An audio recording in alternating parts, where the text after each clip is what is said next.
Noches o buenas tardes. Hoy vamos a compartir, voy a hacer un marco de referencia a cómo vamos a compartir. Yo siempre, ¿cómo es? La dirección que yo le doy al estudio bíblico es una idea que está en la Biblia por todo lado y es, yo le he cambiado el nombre y le he puesto cómo regresar al cielo, ¿verdad? Porque venimos del cielo y en otro momento yo puedo explicar por qué digo que venimos del cielo, ¿verdad? Y la Biblia enseña cómo regresar al cielo y también la Biblia enseña que la gran mayoría de la humanidad no va a regresar al cielo. Lamentablemente así enseña la Biblia.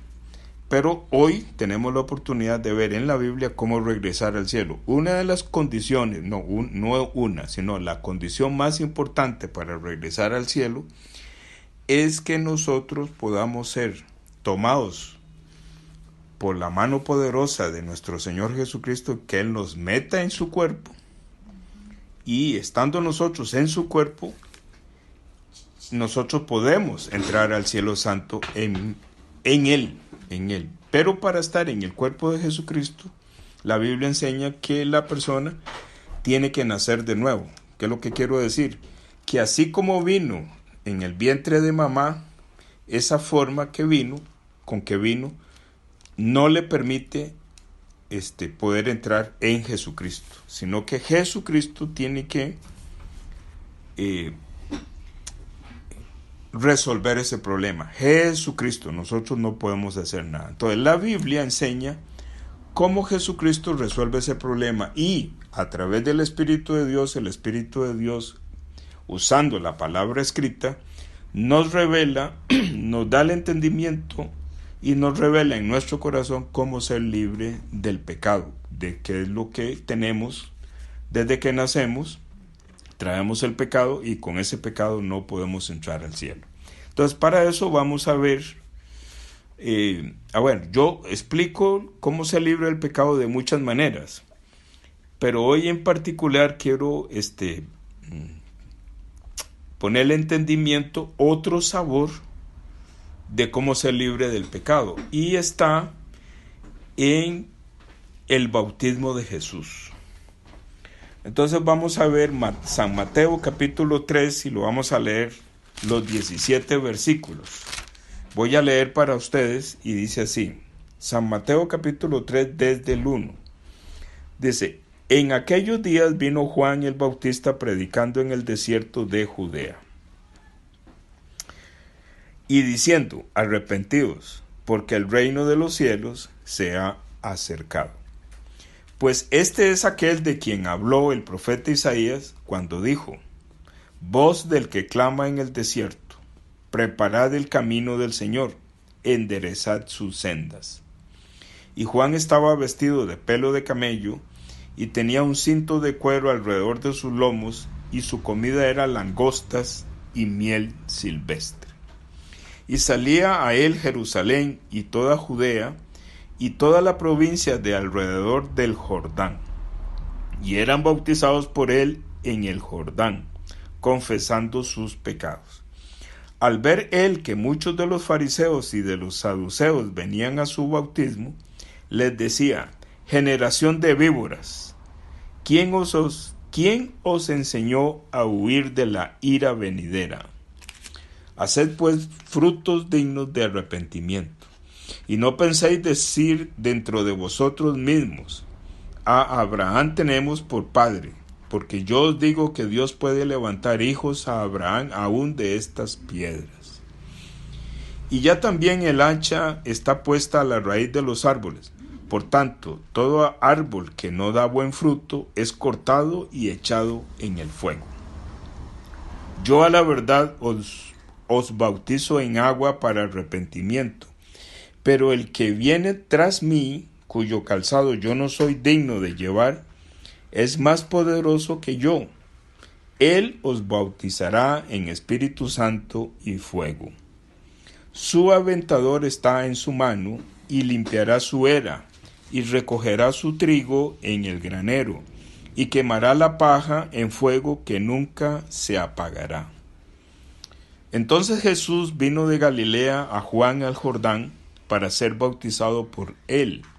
Mas Juan se le oponía, diciendo: yo necesito ser bautizado por ti, ¿y tú vienes a mí? Pero Jesús le respondió,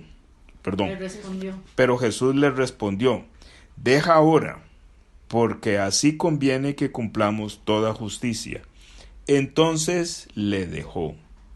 Y Jesús, después que fue bautizado, subió luego del agua, y he aquí los cielos le fueron abiertos, y vio al Espíritu de Dios que descendía como paloma, y venía sobre él. Y hubo una voz de los cielos que decía: este es mi Hijo amado, en quien tengo complacencia. Ahí termina el capítulo 3. En esta palabra que hemos estado leyendo, que básicamente son dos temas en uno solo, está hablando de que Juan el Bautista bautiza en agua para el arrepentimiento, y que Jesucristo viene a Juan para que Juan lo bautice, pero que Juan se le olvida, porque Juan el Bautista y Jesús son primos. Entonces a Juan de momento se le olvida quién es Jesús, porque Juan estaba muy bien sabido quién era Jesús, porque él dice en el 11: porque el que viene tras mí, cuyo calzado yo no soy digno de llevar, es más poderoso que yo. Él os bautizará en Espíritu Santo y fuego. O sea, Juan el Bautista sabe quién es Jesús, pero en el momento del bautismo no lo ubica. No, él se pierde un momento. Entonces el Señor Jesús de alguna manera lo exhorta y le dice: deja ahora, porque así conviene que cumplamos toda justicia. Entonces le dejó.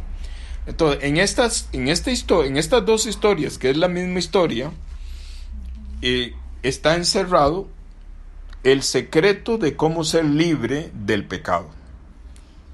Y como hoy no voy a ahondar mucho en dibujar el pecado, pero sí voy a decir que el pecado no es lo que nos han enseñado desde toda una vida, que es, digamos, hacer cosas inmoralmente a la sociedad. Porque también quiero decirles que la Biblia menciona que el pecado también es hacer cosas muy buenas. También eso lo puedo explicar después, ¿verdad? Y el que está más interesado en eso, entonces me llama o me manda un correo o me manda lo que sea, y yo le explico por qué yo digo que hacer cosas buenas también es pecado. Y también yo explico un poquito más en detalle qué es el pecado. Entonces, el pecado es la misma serpiente antigua de Génesis 3, que aquí lo menciona Juan el Bautista cuando le dice a los fariseos y a los saduceos: generación de víboras, ¿quién os enseñó a huir de la ira venidera? Entonces, víbora es una serpiente. Entonces, realmente Juan el Bautista me está hablando a mí allá en el 95, porque en el 95 por la misericordia de Dios yo fui encontrado por él, y él me reveló por la palabra que yo era una víbora,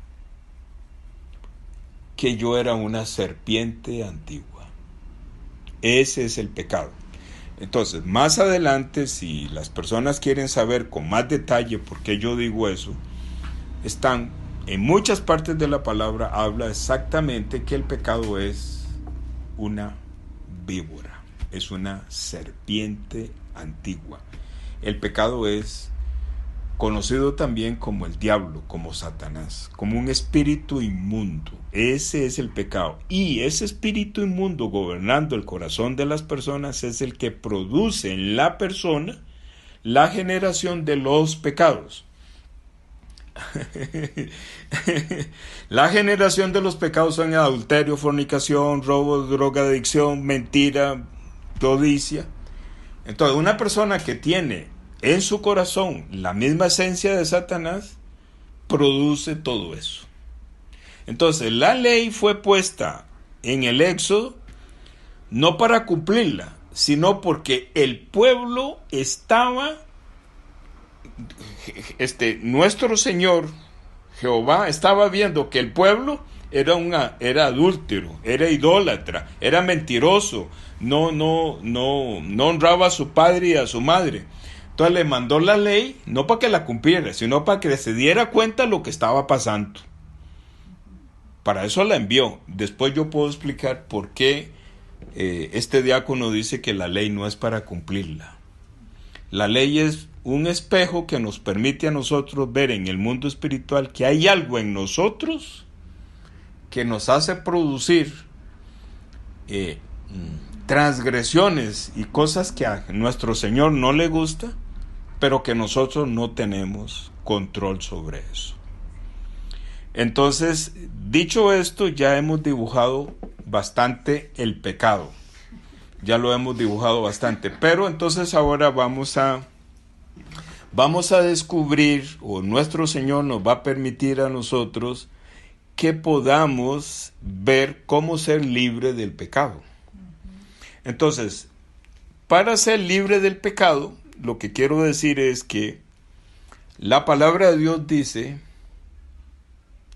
sí o sí vamos a morir. Sí o sí vamos a morir. ¿Qué es lo que quiero decir? Yo puedo usar la analogía de que nosotros somos un capullo. En nosotros, ahí adentro, mientras estemos en el capullo, lo que hay es un gusano. Un gusano es más o menos un símil a serpiente. Entonces, cuando termina el proceso del capullo, ¿verdad?, la naturaleza nos enseña a nosotros la salvación. Entonces, el gusano se convierte en una preciosa mariposa que vuela. Entonces, la palabra de Dios quiere mencionarnos que nosotros, siendo un gusano, siendo una serpiente y estando en un capullo en este cuerpo, entonces por medio de la palabra Él quiere que nosotros nos convirtamos en una preciosa mariposa que vuela al cielo. Amén. ¿Verdad? Entonces, pero vamos a ver, porque el hombre no puede ser libre del pecado. Pero la idea que estaba guiando es que vamos a morir. Eso significa que en la Biblia, en Josué capítulo 3, menciona el paso del Jordán. Lo traigo aquí a este estudio porque el bautismo de Jesús y el bautismo de Juan es en el Jordán. Entonces a mí me llamó la atención que en el capítulo 3 de Josué hay una palabra que quiero leer desde el 1 hasta el 5. Dice así: Josué es aquel hombre de Dios que Dios utiliza después de Moisés. Entonces dice: Josué se levantó de mañana, y él y todos los hijos de Israel partieron de Sitín y vinieron hasta el Jordán y reposaron allí antes de pasarlo.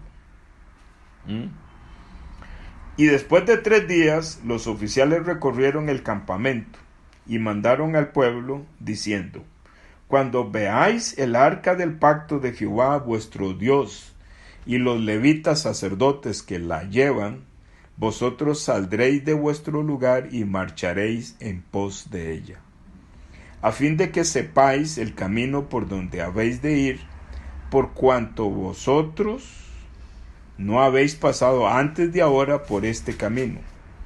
Pero entre vosotros y ella haya distancia como de 2000 codos, no os acercaréis a ella. Y Josué dijo al pueblo: santificaos, porque Jehová hará mañana maravillas entre vosotros. Entonces, lo que yo quiero rescatar de esto es que ellos vienen en el desierto y vienen hacia Jericó, porque ya Josué los viene guiando. Entonces, lo primero que se encuentran antes de entrar a Jericó es el río Jordán. Los que van adelante guiando al pueblo, ¿verdad? Son los levitas. Y el pueblo va viendo dónde va el arca del pacto. Entonces, el arca del pacto es puesta en medio del Jordán y por la palabra de Dios sucede un milagro y dice que las aguas de arriba paran y las aguas de abajo también. Entonces, donde está el arca del pacto, ellos pasan en seco, ¿verdad? Pero dice que como los hebreos no sabían cuál era la ruta para pasar el Jordán, dicen los que saben que en esta parte de la palabra de Dios del Jordán, el Jordán tenía muchos, dicen que cuando los ríos se dividen mucho, ¿verdad? O se esparcen mucho y luego se vuelven a juntar y luego se vuelven a dividir, entonces es como quedan como caminos. Quedan como caminos. Entonces el pueblo no sabía cuál era la ruta, ¿verdad? Pero porque entonces nunca habían pasado. Porque nunca habían pasado por ahí. Pero había que pasar viendo dónde estaba el arca del pacto. Qué lindo. Pero también, cuando aquí la palabra de Dios dice, a fin de que sepáis el camino por donde habéis de ir, por cuanto vosotros no habéis pasado antes de ahora por este camino. ¿Qué es lo que quiero decir? Lo que quiero decir que esto es una alusión muy clara de cuando nosotros morimos. Es una analogía del camino al cielo, ¿verdad? Es una analogía. Yo no sé cuál es el camino al cielo. No. Porque nunca he ido al cielo. Nunca. Pero si yo veo dónde está el arca del pacto, entonces yo sé por dónde es el camino en seco para ir al cielo. Entonces, ¿qué es lo que quiero decir? Que vamos a morir, pero cuando ya morimos y salimos de este cuerpo, si no tenemos quien nos lleve, quien nos guíe, no sabemos cuál es el camino para regresar al cielo. Por esa razón, el Jordán, desde el Antiguo Testamento, es muy importante. Es tan importante que la ruta para regresar al cielo se inicia cuando el arca del pacto está en medio del Jordán. Igual, entonces, el arca del pacto es una alusión, es una analogía, es una profecía de Jesucristo. Es un reflejo. Es un reflejo de Jesucristo, el arca del pacto. Amén. Dentro del arca del pacto están 2 querubines en la tapa del propiciatorio que se miran uno al otro. Dentro del arca, en la tapa del propiciatorio, ahí adentro está la ley, está la vara de Aarón que reverdeció y está el maná. Entonces, esos tres elementos es el perfil de nuestro Señor Jesucristo. Él es el que cumple la ley. Amén. Él es la vara que reverdeció. ¿Por qué? Dios vivo. Dios vivo. Él es el maná. Él tiene cuerpo. El maná es muy importante porque el maná es una sombra del pan. Pan de vida. Pan de vida. Pan que caía del cielo en las madrugadas, ¿verdad? Y dice, yo soy el pan, dice el Señor Jesús en San Juan. Entonces, todo está bien conectado. De manera que el Señor Jesús, que conoce la palabra, porque Él la escribió, entonces Él sabe todo lo que pasó en el Levítico. Entonces, ¿qué es lo que pasa en el Levítico? Nada más vamos a leer. ¿Por qué? El perdón del pecado. Sí, no, pero ya.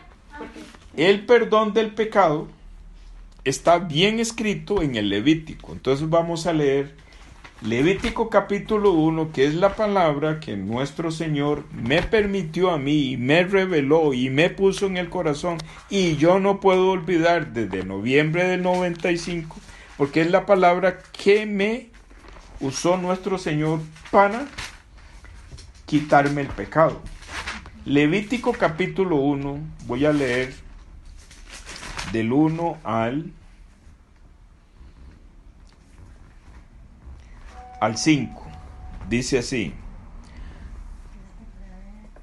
Dice así Levítico capítulo 1 del 1 al 5. ¿Lo tienes ahí?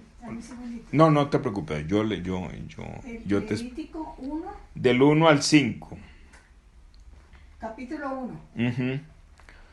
Capítulo 1. Con esta palabra del 1 al 9 es la palabra que está en mi corazón que me permitió ser revelada para poder entender cómo fui libre del pecado. Entonces dice, llamó Jehová a Moisés y habló con él desde el tabernáculo de reunión, diciendo, habla a los hijos de Israel y diles, cuando alguno de entre vosotros ofrece ofrenda a Jehová, de ganado vacuno u ovejuno haréis vuestra ofrenda. Si su ofrenda fuere holocausto vacuno, macho sin defecto lo ofrecerá. De su voluntad lo ofrecerá a la puerta del tabernáculo de reunión delante de Jehová. Y pondrá su mano sobre la cabeza del holocausto y será aceptado para expiación suya. Entonces degollará el becerro en la presencia de Jehová, y los sacerdotes, hijos de Aarón, ofrecerán la sangre y la rociarán alrededor sobre el altar, en el cual está a la puerta del tabernáculo de reunión. Voy a parar ahí. ¿Qué es lo que quiero decir? Para mí fue impactante, ¿verdad?, que me explicaran esta palabra y yo pude entender, Dios me hizo entender a mí cómo es que pasó mi pecado. Yo he compartido, y en estos días, en los últimos audios, yo he compartido muchísimo acerca de Isaías 53. Hoy voy a compartir un poco sobre Levítico capítulo 1, que es la misma figura. Entonces, ¿qué es lo que pasa? El hebreo, nuestro Señor mandó a hacer un tabernáculo con una sola puerta. Lo primero que hay al entrar a la puerta es el holocausto. Perdón, lo hice. El holocausto es el lugar donde se quema la ofrenda. Lo que sigue es la fuente, y lo que sigue es una casita que está dividida en dos, el lugar santo y el lugar santísimo. Aquí estaba la presencia de Dios. Entonces, las tribus se dividían y estaban colocadas de esta manera, 3 en cada costado del tabernáculo. Entonces, porque Jehová le dijo a Moisés, he decidido morar en medio de mi pueblo. Entonces, cuando el pueblo veía la nube de humo o la columna de fuego en el lugar santísimo, ellos sabían que ahí estaba Dios, que ahí estaba Jehová. Entonces, inmediatamente sus corazones eran examinados, y si ellos encontraban el pecado, entonces ellos lo que traían era un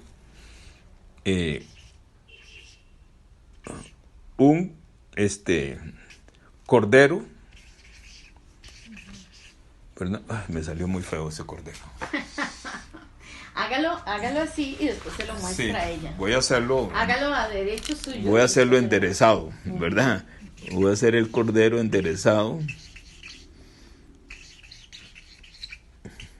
¿verdad? Los ojitos. Ahí están los ojitos. Entonces, el sumo sacerdote, ¿verdad? Nos vamos a drogar. El sumo sacerdote le hablaba al hebreo que tenía el pecado, póngale las manos en el cordero. El sumo sacerdote lo que hacía era que leía la palabra que Jehová le había dado a Moisés. El Pentateuco. Y entonces él escuchaba la palabra y el hebreo obedecía. Eso es lo que está diciendo Levítico. Entonces, ¿qué pasaba? Y el macho, el cordero tenía que ser sin defecto. Sin defecto. Macho sin defecto. Sin Ganado vacuno u ovejuno. Entonces, el cordero es ovejuno. Pondrá su mano sobre la cabeza. Entonces, después de que ponía la mano sobre la cabeza, el sumo sacerdote seguía leyendo Levítico y le decía, ahora saque la la espada y degolle el cordero. Derrame toda su sangre y yo la voy a recoger en un lebrillo y luego voy a ir al tabernáculo. Entonces, ¿qué pasaba con esta palabra? Que el pecado pasaba al cordero. ¿Quién moría? No moría el hebreo, moría el cordero. De esa manera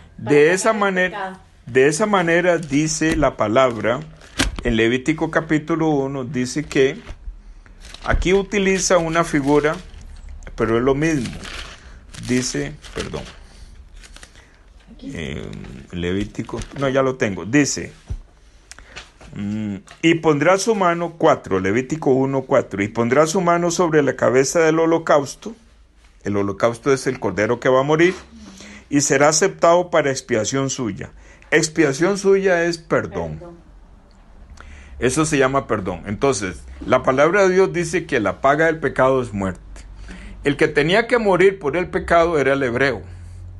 Pero él encontró un sustituto por la palabra de Dios y trajo un cordero.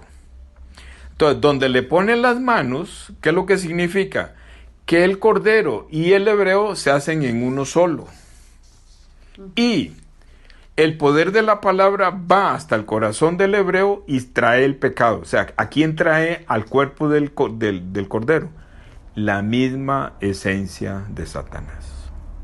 Entonces, la persona queda libre de pecado, pero el pecado ya está atrapado en el cuerpo del cordero. De esa manera, la palabra continúa, dice, dególlelo.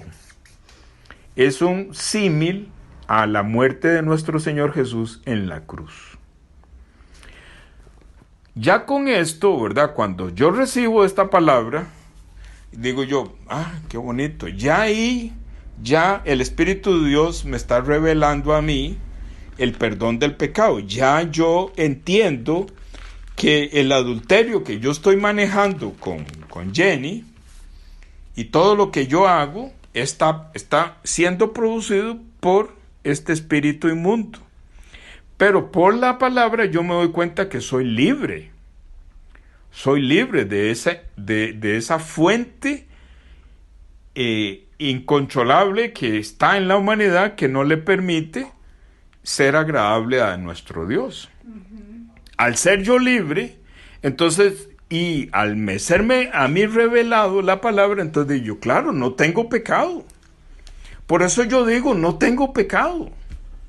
Porque yo estoy recordando Levítico capítulo 1. Y está muy, muy lindo y muy actualizado en Levítico capítulo 16. Un día podemos hacer un estudio de eso. Porque ya en el capítulo 16. Una persona que me está escuchando me hizo una pregunta y quería saber bíblicamente por qué la palabra de Dios en ¿cómo se llama? En Hebreos capítulo 10 dice, y nunca más me acordaré de sus pecados y transgresiones. Entonces nosotros podemos decir de que según la palabra de Dios, nuestro Señor cargó en su cuerpo no solamente el pecado de la serpiente antigua que me producía los pecados en el pasado, los pecados en el presente y los pecados en el futuro, ya la palabra de Dios nos sentencia y nos aclara de que nuestro Señor no se va a acordar de los pecados futuros.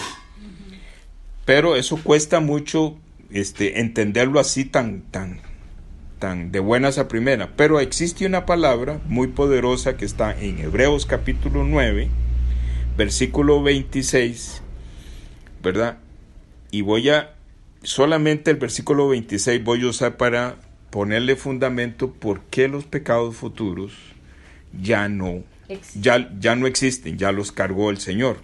Dice, de otra manera, leo el 26, Hebreos 9:26, de otra manera le hubiera sido necesario padecer muchas veces desde el principio del mundo, pero ahora, en la consumación de los siglos, se presentó una vez para siempre por el sacrificio de sí mismo para quitar de en medio el pecado. Entonces de hecho en el audio, uno de los últimos audios que yo hice, estoy hablando de de en medio. Y yo digo ahí, en ese audio, que en otra oportunidad yo quiero explicar lo de en medio. Entonces, hoy es la oportunidad para explicar lo de en medio. ¿Por qué el apóstol Pablo, que aparentemente fue el que escribió Hebreos, está hablando de en medio? Entonces voy a hacer una línea que ustedes no la van a ver, pero en cualquier momento yo se las puedo dibujar para el que quiera. Una línea de tiempo. Entonces tenemos el inicio y tenemos el final. Entonces, para que me quepa todo, entonces yo voy a asumir que aquí está, en esta línea de tiempo está la muerte de Jesucristo, ¿verdad? Aquí nace mi amiga de mamá. Aquí nace de nuevo. Entonces, aquí nace de mamá con el pecado. Aquí nace de nuevo, perdón. Aquí nace de nuevo y le es quitado el pecado. Nace de nuevo y le es quitado el pecado, ¿verdad? No más pecado. Entonces, aquí nace de mamá.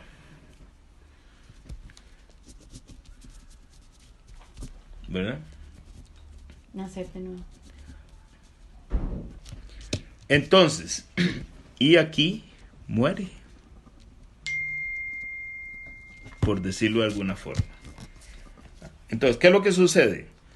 Que hace 2000 años el Señor Jesús nos dejó claramente bien escrito que Él vino y canceló el pecado. Pero lo interesante es, para todos este tipo de dudas, para que nosotros podamos entender bien, el autor de Hebreos, ¿verdad? Que tiene que haber sido alguien tan poderoso como Pablo o puesto por Dios. Estoy diciendo una tontera porque yo no sé, pero es tan profundo hebreo y tan poderoso, ¿verdad? Que uno puede decir que fue puesto por Dios, ¿verdad? Dice Hebreos 9:26, dice: pero ahora, en la consumación de los siglos, o sea, en el final, Consumación de los siglos. en la consumación de los siglos, se presentó una vez para siempre por el sacrificio de sí mismo para quitar el pecado, para quitar de en medio el pecado. ¿Qué significa? Que aquí está presentando la cruz. Ajá. Entonces, ¿qué quitó aquí? El pecado que está en medio. Desde aquí hasta aquí. De esa forma, ¿verdad? La justificación mía de mis pecados futuros serán cancelados aquí. Amén. Entonces es una cosa preciosa que tiene la palabra, que es un tesoro cuando Dios nos lo revela. Es que mi amiga que está escuchando está feliz de la vida porque ella está feliz no solamente por la enseñanza, es que no es la enseñanza, ni es es la revelación en el corazón de cómo la Biblia tiene las respuestas para todo. Voy a parar aquí y voy a hacer un nuevo audio para poderlo manejar por WhatsApp. Voy a hacer un audio para terminar con un nuevo sabor del perdón del pecado, o más bien un nuevo sabor de lo que yo he estado compartiendo muchas veces de Isaías 53.